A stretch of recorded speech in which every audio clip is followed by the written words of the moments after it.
گوجری زبان میں اپڈیٹ سنیے۔ جنوبی ایشیا میں تنازع کشمیر کا حل دے بغیر امن قائم نہیں ہو سکتا۔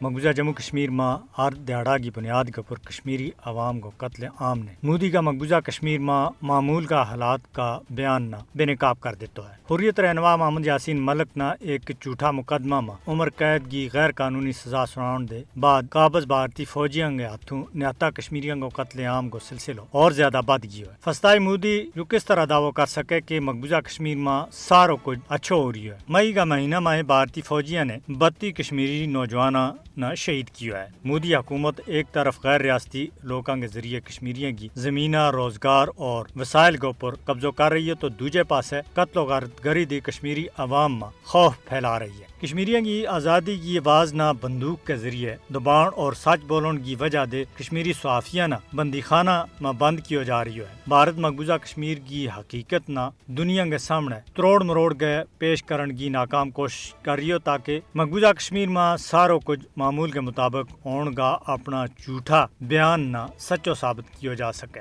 مقبوضہ جموں کشمیر میں جھوٹا بھارتی پروپیگنڈا کو مقصد اس کے علاوہ اور کچھ بھی نہیں ہے کہ بین الاقوامی برادری کی اکھاں کے بیچ ٹوٹ سٹی جا سکے۔